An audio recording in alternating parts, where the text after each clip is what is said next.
Hi and welcome back to the channel. Today we're going to talk about the designated hitter and its history in baseball. In baseball, a designated hitter is a player that bats in the lineup but does not play defense. In the MLB, the designated hitter is used so that pitchers don't have to bat. However, the designated hitter is only used in the American League and not the National League. That we will talk about later. The rule of the DH was put into the major leagues in 1973, but the idea has been around for a lot longer. The original idea of the designated hitter was first thought of by William Temple in 1891. Temple was the owner of the Pittsburgh Pirates and wanted to have someone bat in place of his pitchers because pitchers usually are not good at hitting. James Spaulding had a different idea that the pitcher spot in the batting order should be skipped so that only 8 people bat in the lineup instead of 9. Spaulding and Temple went back and forth with their ideas, and the teams held a vote for a designated hitter before the 1892 season. The vote ended up being 7-5 in favor of not adding the DH. Instead, a change was made of moving the pitching distance back 18 inches to what it is today of 60 feet 6 inches. After years went by, the idea for the designated hitter was brought up again in 1929 by Connie Mack, who was the owner and manager of the Philadelphia Athletics. Several other managers in baseball were for the idea, like John Hadler or John McGraw, who believed that a designated hitter could lead to baseball teams having 2 different lineups per game, one for batting and one for fielding. But once again, the idea failed to make it into the major leagues, and it wasn't until finally in the late 1960s, when pitchers were beginning to dominate games, they decided to take another look at adding a DH. In the 1960s, the league ERA was in the 3s or lower every year except one, and in 1968, it was an amazing 2.98. Bob Gibson led the league with a 1.12 ERA, and Denny McLain of the Detroit Tigers won 31 games and had 28 complete games. Juan Marichal had 30 complete games to lead the league. The entire league batted just .237 at the plate that year. Games were becoming very low scoring and less offense, and it was making the games less interesting to many baseball fans. Pitchers were batting in the lineups every game, and that was definitely not helping generate offense. So, in 1969, the MLB used the designated hitter in the American League for the first time, but only in some spring training games to test it out. A few years later, in 1972, the American League got the right to use the designated hitter, but the National League rejected it, and in 1973, the American League used the DH for the first time in the regular season. When the National League teams played against the American League teams, they'd play by the rules of the home ballpark, so if an AL team is home, both teams would use a DH, and if the NL team is the home team, then both pitchers would bat. But why did the National League vote against the designated hitter when the American League was for it? Some reasons why people don't like the designated hitter in baseball is because they say it's distracting and takes away from what baseball is. Players should be able to throw, catch, and hit, and not just do one of them. When a player only bats, they're not as involved in the game and only really play half of it. A big part of baseball is strategy, and with pitchers being weak hitters, there's a lot more strategy for managers to do, especially late in games.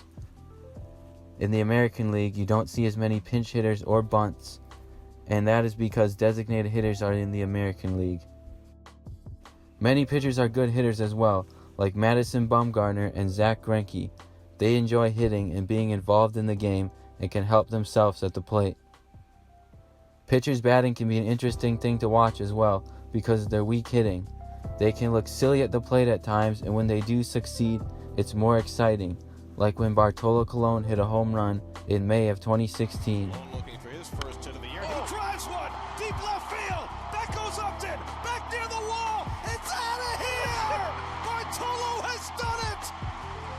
The impossible has happened! Those are some of the reasons why the National League voted against the DH, but the American League saw it for being something good for the league and decided to give it a shot. After the National League voted against the DH in 1972, they haven't held another vote since. On opening day, April 6, 1973, Ron Blomberg of the New York Yankees became the first designated hitter to bat in a Major League Baseball game. He drew a bases-loaded walk against Red Sox pitcher Louis Tiant. After the game, his jersey and bat were sent to the Hall of Fame. Blomberg was just 23 at the time, and the DH position fit him nicely. He had been mainly a first baseman and an outfielder who was injured a few times and slow, but could swing the bat a little bit. Blomberg was a DH for the rest of his career and was a solid .293 hitter with 52 career homers in 8 seasons. That year, Orlando Cepeda of the Boston Red Sox and Tony Oliva of the Minnesota Twins had the most games at DH with 142. Both of those players were veterans and towards the end of their careers, and they were helped by not having to play the field but just bat. The great Frank Robinson, who was 37 that year, also had many appearances as a DH, and that became his primary position for the rest of his career. Deep left, way up. That one is going, and it is gone. A home run for Frank Robinson. The league average in the MLB went up from .244 in 1972 to .257 in 1973, and the league ERA went up from 3.26 to 3.74. The DH became a good position for many veteran players who had established themselves as good hitters, but were either slow or not as good on defense. That's the main reason why designated hitters are the highest paid position in baseball today, with an average salary of around $10.2 million. Paul Molitor was the first player to go into the Hall of Fame as a designated hitter, being one of his main positions. He made 1,174 career appearances at DH.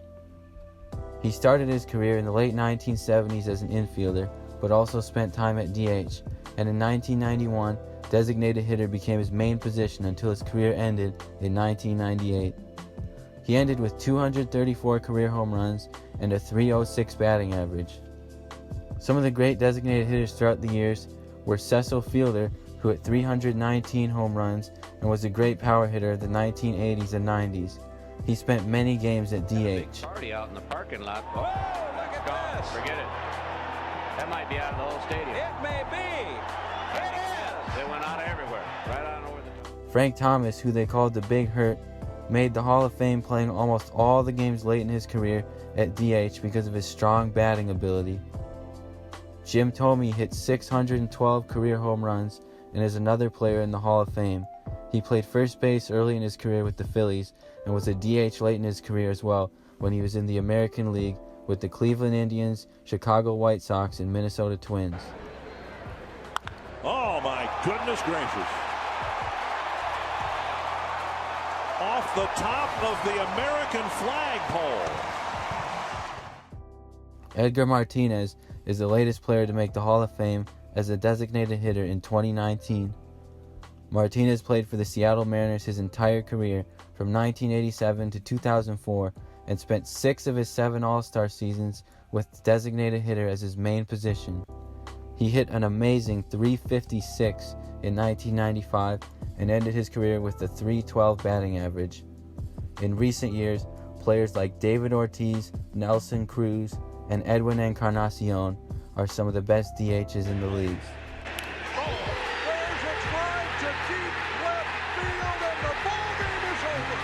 David Ortiz holds the all-time record for most home runs hit at designated hitter. There's a chance for some heavier stuff later, Dan. David Ortiz launches one. 3-0. Today, the designated hitter is still only in the American League, but many people believe that within a short time, the designated hitter will be in the National League as well. The proposals for the 2020 MLB season to resume after being delayed all have a National League DH as well as American League. And after the 2021 MLB season will be the next collective bargaining agreement where the designated hitter could be added to both leagues. There is a good and bad side to having the designated hitter and not having it. Comment below what your thoughts are about it. That's the end of today's video. We'll see you next time.